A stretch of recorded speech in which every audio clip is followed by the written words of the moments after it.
Hello दोस्तों, मैं आपका गाइड, आपका दोस्त अनुराग पांडे और आप देख रहे हैं हमारे यूट्यूब चैनल। भारत का संविधान चल रहा था, इसमें हम पिछली वीडियो में स्थानीय प्रशासन तक कंप्लीट किए हैं। आज हम 73वां संविधान संशोधन कुल मिला के देखे थे पिछले वाले में। आज हम देखेंगे नगर निगम। वीडियो बहुत अच्छी है, मज़ेदार होने वाली है, क्योंकि आपकी परीक्षा को की दृष्टि से ये बहुत ही महत्वपूर्ण है।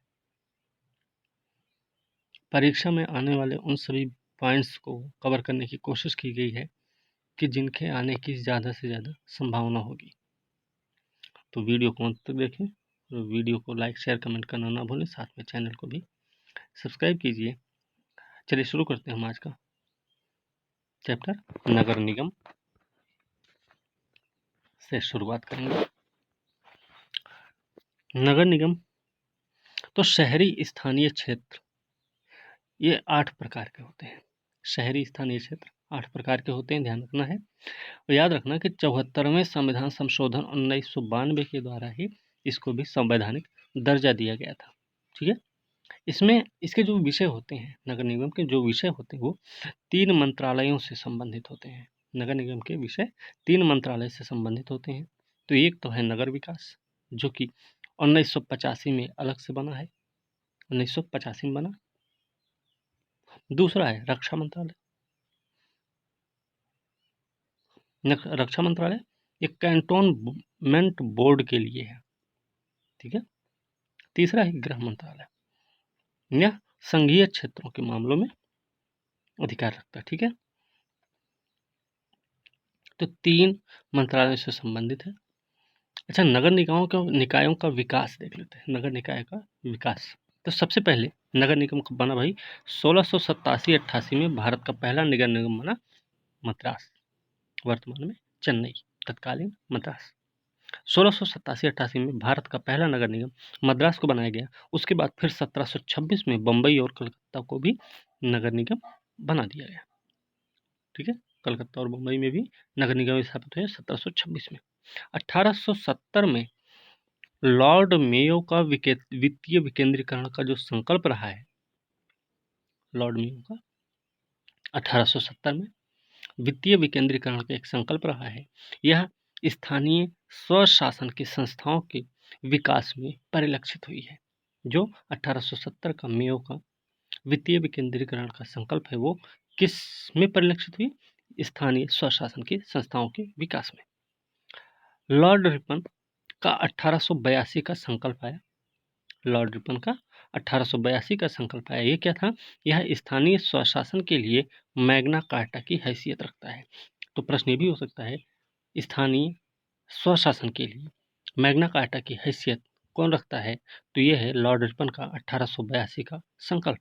तो याद रखना, लॉर्ड रिपन को स्थानीय स्वशासन का पिता कहा जाता है।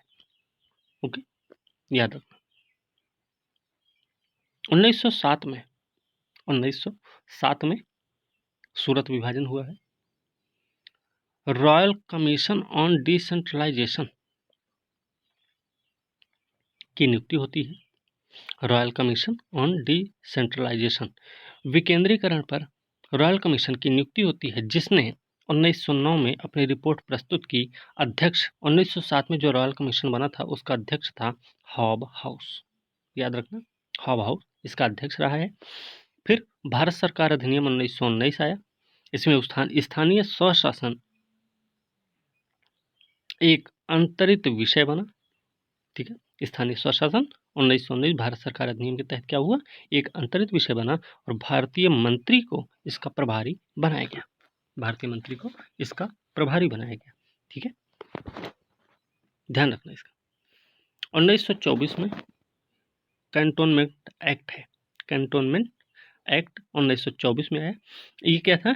यह केंद्रीय विधायिका द्वारा पारित किया गया। केंद्रीय विधायिका द्वारा कैंटोनमेंट एक्ट 1924 का पारित हुआ। फिर भारत सरकार अधिनियम 1935 आया, जो कि इसमें स्थानीय स्वशासन को प्रांतीय विषय के रूप में स्थापित किया गया। ठीक है, तो स्वतंत्रता से पहले का इतिहास रहा है ये। सदस्यों की योग्यता के बारे में बात करें, उम्र होती है 25 साल और संबंधित राज्य का निवासी होना चाहिए। कार्यकाल इनका 5 साल होता है। विघटित होने पर याद रखना है कि अगर मान लीजिए इसका विघटन हो जाता है तो 6 माह के अंदर चुनाव जरूरी होता है। ठीक है। नगर पालिका कर्मी, ये वाला प्रश्न आ चुका है कई बार। तो नगर पालिका कर्मी जो होते हैं वो पृथक कार्मिक प्रणाली, एकीकृत कार्मिक प्रणाली और समेकित कार्मिक प्रणाली, इन तीनों आधारों पर नगर पालिका कर्मियों की भर्ती होती है। ठीक है। आगे है स्थानीय सरकार की केंद्रीय परिषद। स्थानीय सरकार की केंद्रीय परिषद है तो ये क्या है, अनुच्छेद 263 द्वारा इसकी स्थापना राष्ट्रपति के आदेश द्वारा की जाती है। अनुच्छेद 263 के आधार पर राष्ट्रपति के आदेश के द्वारा इसकी स्थापना होती है स्थानीय सरकार की केंद्रीय परिषद की। ठीक है। 1958 तक क्या हुआ कि नगर और ग्रामीण स्थानीय सरकार का काम एक साथ देखता था। कौन? स्थानीय सरकार जो केंद्रीय परिषद थी 1958 तक नगर और ग्रामीण दोनों का स्थानीय सरकार का काम एक साथ देखता था। लेकिन 1958 के बाद क्या किया गया, केवल नगरीय स्थानीय सरकारों के मामले को ही अब देखता है। 58 तक तो साथ साथ देखता था, लेकिन 58 के बाद क्या हुआ, यह सिर्फ नगरीय स्थानीय सरकारों के मामले को ही देखने लग गया। केंद्रीय परिषद कैसी है? परामर्शदात्री निकाय है, याद रखना। इसमें एक अध्यक्ष होता है और 2 सदस्य होते हैं। ठीक है। अब इसके कुछ काम होते हैं, याद है, एक अध्यक्ष 2 सदस्य होते हैं, परामर्शदात्री निकाय है। तो इसके कुछ काम है। काम कौन से भाई? काम है कि नीतिगत मामलों पर विचार करता है, नीतिगत मामलों पर विचार करना, विधायन के लिए प्रस्ताव तैयार करना, नीतिगत मामलों पर विचार करना, केंद्र और राज्यों के बीच सहयोग की संभावना की तलाश करना, केंद्र राज्यों के बीच सहयोग की संभावना की तलाश करना, फिर कार्यवाही के लिए साझा कार्यक्रम का खाका तैयार करना। कार्यवाही जो होनी है उसके लिए क्या करेगा, साझा कार्यक्रम का एक खाका तैयार करेगा। केंद्रीय वित्तीय सहयोग के लिए अनुशंसा भी करता है, केंद्रीय वित्तीय सहयोग के लिए अनुशंसा भी करता है। साथ में केंद्रीय वित्तीय सहयोग से पूरा किए गए कार्यों की समीक्षा भी करता है। कौन? यही आपका स्थानीय सरकार की केंद्रीय परिषद। ओके। ये प्रश्न आ चुका है, पंचायती राज व्यवस्था का शिल्पी या वास्तुकार किसको कहा जाता है? ये प्रश्न आ चुका है, बलवंत राय मेहता को कहा जाता है। पंचायतों की वित्तीय स्थिति का पुनर्विलोकन करने के लिए अनुच्छेद 243 झ, ये भी प्रश्न पूछा गया कई बार।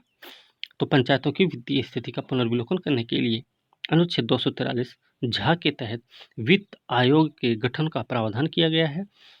याद रखना, एक प्रश्न ये भी आता है, लगभग पूछा जाता है कि अनुच्छेद 243 घ 3 पंचायतों में सभी स्तरों पर महिलाओं को 1/3 आरक्षण की व्यवस्था की गई है। महिलाओं के लिए सभी स्तरों पर 1/3 आरक्षण की व्यवस्था हुई है 243 घ 3 के तहत। ओके, तो ये भी हमें याद रखना है। आगे है तृणमूल लोकतंत्र का संबंध, ये भी आ चुका है प्रश्न। तृणमूल लोकतंत्र का संबंध कैसे है? जमीनी स्तर पर लोकतंत्र से है, मतलब लोकतंत्र के विकेंद्रीकरण से है। तृणमूल लोकतंत्र का संकल्प किससे संबंधित है? लोकतंत्र के विकेंद्रीकरण से संबंधित है। अनुच्छेद 243 या घ 1, अनुच्छेद 243 या घ 1 प्रत्येक राज्य में जिला स्तर पर जिलों में पंचायतों नगर पालिकाओं द्वारा तैयार की गई योजनाओं का समेकन करने, संपूर्ण जिले के लिए एक विकास योजना प्रारूप तैयार करने के लिए एक जिला योजना समिति का गठन किया जाएगा। जिला योजना समिति का गठन किस अनुच्छेद के तहत है? 243 या घ 1 के तहत। ठीक है। क्या करेगी? प्रत्येक राज्य में जिला स्तर पर जिलों में पंचायतों नगर पालिकाओं द्वारा तैयार की गई योजनाओं का समेकन करने, संपूर्ण जिले के लिए एक विकास योजना प्रारूप तैयार करने के लिए इसका गठन किया जाता है जिला योजना समिति का, जो कि अनुच्छेद 243 या घ 1 के तहत है। एक और है 243 या अन्य, ये एक महानगर योजना समिति का गठन किया जाता है। महानगर योजना समिति का गठन किस अनुच्छेद के तहत है? ये भी याद होना चाहिए। तो 243 या घ 243 या अन्य के तहत। ठीक है। अगला चैप्टर है निर्वाचन आयोग। निर्वाचन आयोग क्या है? निर्वाचन आयोग के बारे में पता है कि इसकी स्थापना हुई थी 25 जनवरी 1950 को। कई बार पूछा गया प्रश्न निर्वाचन आयोग एक स्थायी और स्वतंत्र निकाय है, याद रखना, स्थायी और स्वतंत्र निकाय है। उद्देश्य क्या है कि देश में स्वतंत्र और निष्पक्ष चुनाव करवाना, देश में स्वतंत्र और निष्पक्ष चुनाव करवाना इसका उद्देश्य है। भाग 15 अनुच्छेद 324 से 329 के बीच में इसका वर्णन मिलता है। अब देखते हैं, चुनाव आयोग एक अखिल भारतीय संस्था होती है। क्यों? क्योंकि यह केंद्र और राज्य सरकारों दोनों के लिए समान है, लेकिन पंचायतों और निगमों के चुनाव से इसका कोई संबंध नहीं होता, याद रखना, पंचायतों और निगमों के चुनाव से इसका कोई संबंध नहीं है। इसके लिए संविधान में अलग से व्यवस्था की गई है। ये प्रश्न कई बार पूछा गया है और लोग कंफ्यूज होके वही गलत कर देते हैं या गलती कर देते हैं। ठीक है, अगला प्रश्न है, आगे देखते हैं। इसकी संरचना की बात करें तो अनुच्छेद 324 में दिया गया है। अनुच्छेद 324 में इसके संरचना के बारे में बात हुई है। इसमें एक मुख्य निर्वाचन आयुक्त होता है और अन्य आयुक्त होते हैं, मतलब 1+2, एक मुख्य निर्वाचन आयुक्त और 2 निर्वाचन आयुक्त होते हैं। ठीक है, याद रखना। इसमें इनकी नियुक्ति होती है राष्ट्रपति के द्वारा, याद रखना भाई। संसद, राज्य विधानमंडल, राष्ट्रपति, उपराष्ट्रपति के पदों के लिए निर्वाचन के लिए संचालन, निर्देशन और नियंत्रण की जिम्मेदारी जो है वो चुनाव आयोग की होती है। अनुच्छेद 324 में ही कहा गया है। निर्वाचन आयोग की सलाह पर प्रादेशिक आयुक्तों की भी नियुक्ति होती है। निर्वाचन आयोग की सलाह पर प्रादेशिक आयुक्तों की नियुक्ति राष्ट्रपति द्वारा की जाती है। प्रादेशिक आयुक्तों की नियुक्ति किसके द्वारा? राष्ट्रपति के द्वारा, लेकिन सलाह होती है निर्वाचन आयोग की। याद रखना, निर्वाचन आयोग की सहायता के लिए इनकी नियुक्ति की जाती है प्रादेशिक आयुक्तों की। ठीक है, निर्वाचन आयुक्तों और प्रादेशिक आयुक्तों की सेवा की शर्तें और पदावधि राष्ट्रपति द्वारा निर्धारित की जाती है। निर्वाचन आयुक्तों और प्रादेशिक आयुक्त, इन सभी की सेवा की शर्तें और पदावधि राष्ट्रपति द्वारा निर्धारित की जाएंगी। ठीक है, ये सब सही है। अब ये याद रखना है कि 1989 तक, 1989 तक क्या हुआ, चुनाव आयोग एक सदस्यीय था। 1989 तक क्या हुआ, चुनाव आयोग एक सदस्यीय था और इसमें मत देने की उम्र थी 21 साल। लेकिन 89 के बाद कुछ बदलाव हुए। कौन से बदलाव हुए? पहली चीज कि चुनाव आयोग 3 सदस्यीय बना।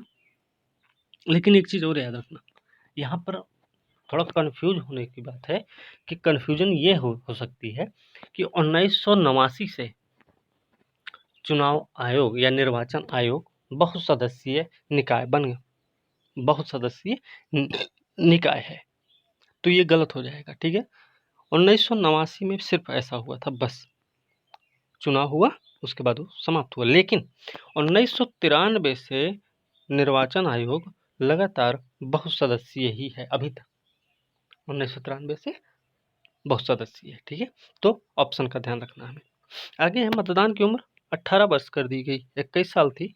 61वां संविधान संशोधन हुआ 1988 के द्वारा, 1989 में 18 साल उम्र कर दी गई, किसकी? मतदान वाली। ठीक है, आगे, सभी निर्वाचन आयुक्तों की सभी शक्तियां, वेतन तथा भत्ते एक समान होते हैं, इसमें कोई फेरबदल नहीं होता, याद रखना।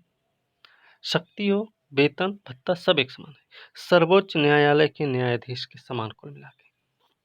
ओके, बात समझ में? कार्यकाल की बात करें तो कार्यकाल इनका 6 साल होता है या फिर 65 साल, जो भी पहले हो जाए। मतलब अगर ये 65 साल की उम्र पहले प्राप्त कर लेते हैं और 6 साल कार्यकाल नहीं पूरा हो रहा है, तब भी इनका रिटायर होना है। या 6 साल कार्यकाल पूरा कर लेते हैं, 65 साल की उम्र अभी पूरी नहीं हुई है, तब भी इनका कार्यकाल समाप्त हो जाएगा। तो 6 साल या 65 साल जो भी पहले आ जाए, फिर किसी भी समय त्याग पत्र भी दे सकते हैं। कार्यकाल समाप्त होने से पहले भी इनको पद से हटाया जा सकता है, याद रखना, दुर्व्यवहार और अक्षमता के आधार पर। दुर्व्यवहार और अक्षमता के आधार पर इनको समय से पहले भी हटाया जा सकता है।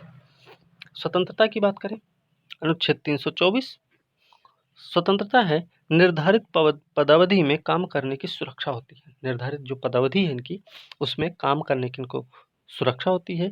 उच्चतम न्यायालय के न्यायाधीशों की रीति से पद से हटाया जा सकता, मतलब दुर्व्यवहार या अक्षमता के आधार पर, वो भी संसद में पारित विशेष बहुमत के संकल्प के बाद राष्ट्रपति के द्वारा। ठीक है, कैसे है? दुर्व्यवहार क्षमता के आधार पर संसद में पारित विधेयक हो जाए, फिर बहुमत, विशेष बहुमत, विशेष बहुमत के संकल्प से राष्ट्रपति के द्वारा हटाया जाता है। ठीक है, राष्ट्रपति के प्रसाद पर्यंत नहीं होते, याद रखना भाई कि इनका पद राष्ट्रपति के प्रसाद पर्यंत नहीं होता है। ठीक है, कई बार प्रश्न पूछा गया है, निम्नलिखित में से कौन सा पद राष्ट्रपति के प्रसाद पर्यंत है। आगे है, नियुक्ति के बाद कोई अलाभकारी परिवर्तन नहीं होगा। आगे है कि अन्य निर्वाचन आयुक्त और प्रादेशिक आयुक्त को मुख्य चुनाव आयुक्त के परामर्श से हटाया जा सकता है। ठीक है, मुख्य निर्वाचन आयुक्त से परामर्श करके उन सबको हटाया जा सकता है उनके पद से।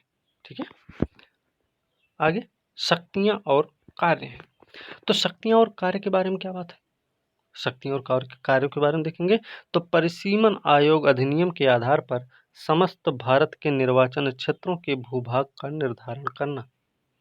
परिसीमन आयोग अधिनियम के आधार पर समस्त भारत के निर्वाचन क्षेत्रों के भूभाग का निर्धारण करना निर्वाचन आयोग की शक्ति है।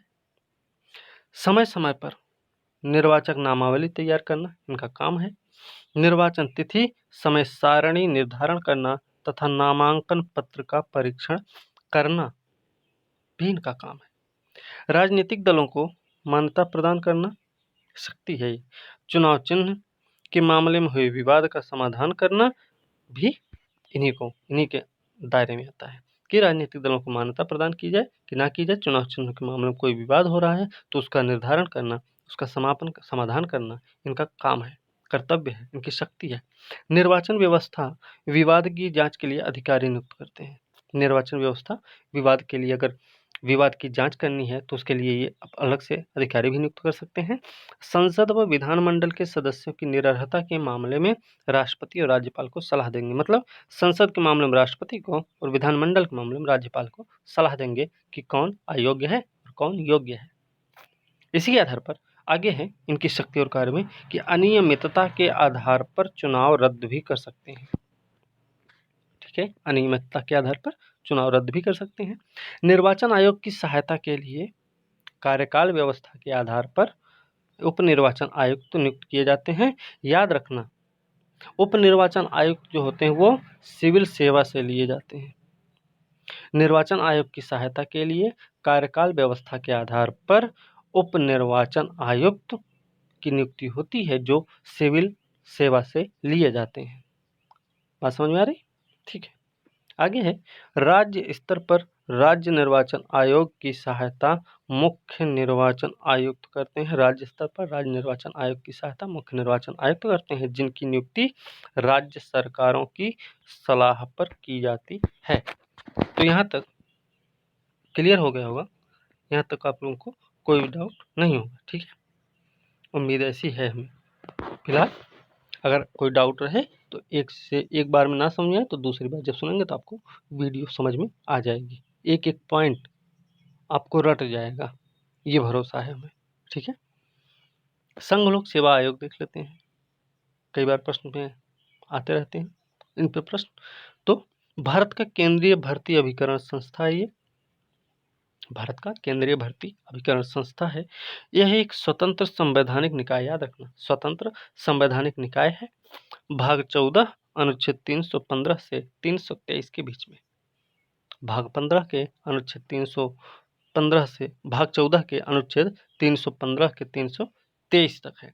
संरचना की बात करें अगर संघ लोक सेवा आयोग के बारे में, तो संरचना राष्ट्रपति के द्वारा नियुक्त एक अध्यक्ष और अन्य सदस्य होते हैं। इसमें हमने आपको जब राष्ट्रपति के बारे में बता रहे थे तभी हमने आप लोगों को बता दिया था कि इनकी नियुक्ति राष्ट्रपति द्वारा होती है। ठीक है, आयोग की संख्या का उल्लेख नहीं है, याद रखना, आयोग की संख्या का कोई उल्लेख नहीं है, ये ध्यान रहे। सदस्यों की योग्यता का भी उल्लेख नहीं है, ना ही संख्या का उल्लेख है, ना ही योग्यता का उल्लेख है। तो उल्लेख क्या है? उल्लेख है सिर्फ कि एक अध्यक्ष और अन्य सदस्य की नियुक्ति राष्ट्रपति द्वारा की जाएगी। ठीक है, अध्यक्ष और सदस्यों की सेवा शर्तें निर्धारित करने का अधिकार राष्ट्रपति के पास है, कि मतलब अध्यक्ष और सदस्यों की सेवा शर्तें क्या होंगी, इसको निर्धारित करने का काम राष्ट्रपति का है। ठीक है, कार्यकाल की बात करें, कार्यकाल जब पद ग्रहण करते हैं तब से लेकर 6 साल या 65 साल, जो पहले आ जाए उसी तभी तक ये बने रहेंगे। राष्ट्रपति को त्यागपत्र भी दे सकते हैं और कार्यकाल से पहले संविधान में वर्णित प्रक्रिया के आधार पर राष्ट्रपति द्वारा हटाया जा सकता है।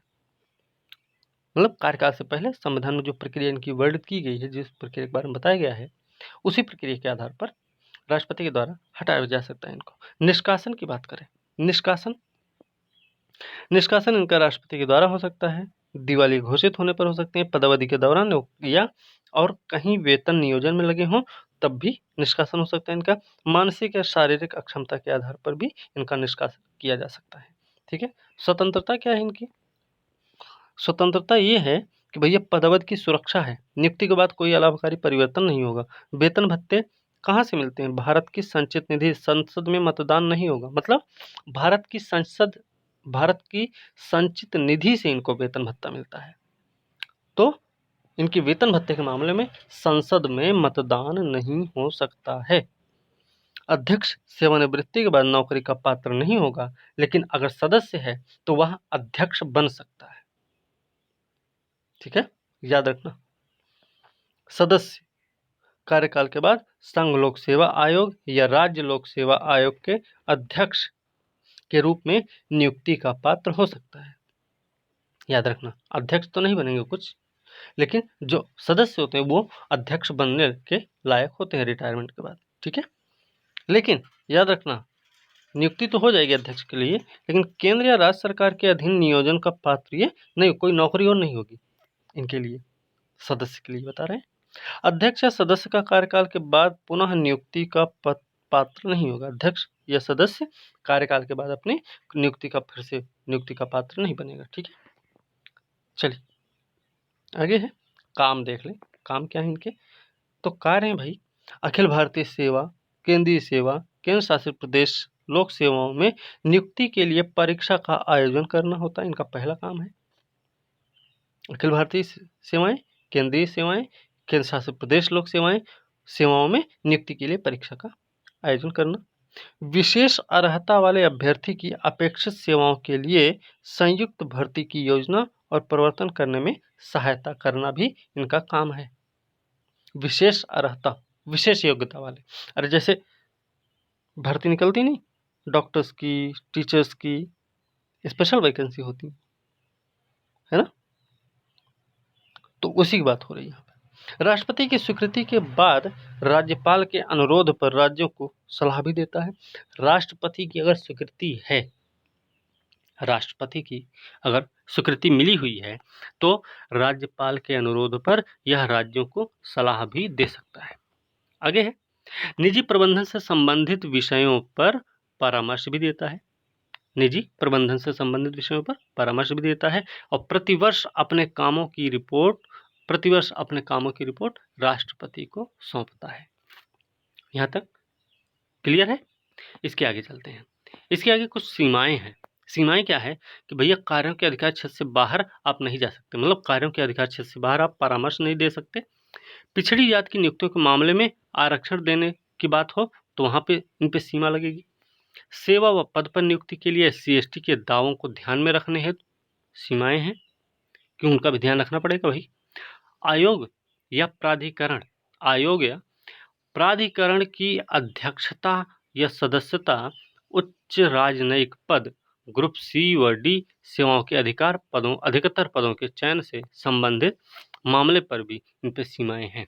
ठीक है, राष्ट्रपति संघ लोक सेवा आयोग के दायरे से किसी पद, सेवा व विषय को हटा भी सकता है, तो हटाने का काम राष्ट्रपति का है, ना कि संघ लोक सेवा आयोग के अध्यक्ष का है।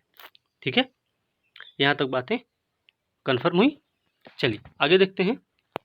आगे राज्य लोक सेवा आयोग के बारे में भाग 14 है। इनमें भी 315 से 323 के बीच में एक अध्यक्ष और अन्य सदस्य होते हैं। सेम कंडीशन वही है कि ना तो संख्या का कोई वो है और ना ही योग्यता के लिए है। ठीक है, राज्यपाल इनकी नियुक्ति करते हैं 6 साल या 62 साल। याद रखना संघ लोक सेवा आयोग में 6 साल 65 साल है, लेकिन राज्य लोक सेवा आयोग में 6 साल 62 साल, जो भी पहले आ जाए। ठीक है, निष्कासन की बात करें तो निष्कासन दिवालिया घोषित हो जाए, वही सेम कंडीशन। पदावधि के दौरान कर्तव्यों के बाहर किसी सवेतन नियोजन में लगने पर इनको बाहर निष्कासित कर दिया जाता है। मानसिक या शारीरिक शैथिल्य के आधार पर भी निष्कासन संभव है। साबित कदाचार के आधार पर भी इनका निष्कासन किया जा सकता है। स्वतंत्रता किस बात में है? स्वतंत्रता इस बात में है भैया कि संविधान में वर्णित आधारों पर राष्ट्रपति द्वारा ही हटाया जा सकता है, मतलब कार्यकाल की सुरक्षा है। सेवा शर्तें राज्यपाल तय करता है, राष्ट्रपति हटाता है, ये भी ध्यान रखना। राज्य लोक सेवा आयोग के अध्यक्ष को भी, अध्यक्ष और सदस्य को भी राष्ट्रपति ही हटाता है। सेवा शर्तें राज्यपाल तय करता है। नियुक्ति के बाद कोई अलाभकारी परिवर्तन नहीं होगा। वेतन भत्ता पेंशन ये सब राज्य की संचित निधि पर भारित होते हैं। ठीक है, मतलब विधानसभा में इस मामले में मतदान नहीं होगा। कार्य की बात करें तो कार्य इनके क्या है कि राज्य की सेवाओं की नियुक्ति के लिए परीक्षा का आयोजन करेंगे। कार्मिक प्रबंधन से संबंधित विषयों पर परामर्श भी देंगे। ठीक है, इसी के साथ में इन पे भी कुछ सीमाएं लगी हुई। कौन कौन सी? कि पिछड़ी जाति की नियुक्ति या आरक्षण के मसले पर, ठीक है, सेवा और पद की नियुक्ति के लिए SC ST के दावों को ध्यान में रखने के मसले पर। तो ये कुछ कार्य हैं, इनकी सीमाएं हैं, इनकी स्वतंत्रता है। तो ये सारी चीजें उम्मीद करते हैं आप लोग ध्यान से सुने होंगे। ठीक है, और ध्यान से सुने हैं तो उम्मीद ये भी है कि आप अपनी परीक्षा में अच्छे से अच्छा प्रदर्शन भी करेंगे। अच्छे से अच्छा प्रदर्शन करने का मतलब ये है कि परीक्षा में सारे प्रश्न तो सब लगा सकते हैं, लेकिन सही कितने होते हैं ये डिपेंड करता है कि आपने कितने ध्यान से पढ़ा है। ठीक है, तो किसी भी एक चीज़ को अगर कम से कम 10 बार पढ़ते हैं तो आपको चीज़ बहुत अच्छे से याद हो जाती है। ठीक है, 50 किताब पढ़ने से अच्छा है कि एक किताब को आप 50 बार पढ़ लें। 50 किताब को एक बार पढ़ने से अच्छा है कि एक किताब को 50 बार पढ़ जाएंगे तो आपको उस किताब का कम से कम, ज़्यादा नहीं तो 60-65% भी याद हो जाएगा, और उतना आपका बहुत ज़्यादा बेनिफिशियल होगा आपके एग्ज़ाम में। क्यों? क्योंकि इतने पर ही कट ऑफ तैयार हो जाती है। ठीक है, तो आज की वीडियो हम यहीं पे समाप्त करेंगे। अगली वीडियो के साथ हम कल मिलेंगे, जो कि रहेगी आपके वित्त आयोग। वित्त आयोग से संबंधित होगा। वित्त आयोग है, SC राष्ट्रीय अनुसूचित जाति आयोग, राष्ट्रीय अनुसूचित जनजाति आयोग, कैग, इन सब के बारे में हम अगली वीडियो में देखेंगे। और वीडियो अच्छी लगे तो लाइक शेयर कमेंट कीजिए, साथ में चैनल को सब्सक्राइब कीजिए और मन लगा के पढ़िए। और इस बार पेपर में कोई कमी नहीं होनी चाहिए, परीक्षा अच्छे से देना है तो भाई तैयारी जारी रखिए। ठीक है, तो इसी के साथ आज की वीडियो यहीं समाप्त करेंगे। अगली वीडियो के साथ कल मिलते हैं, तब तक के लिए धन्यवाद।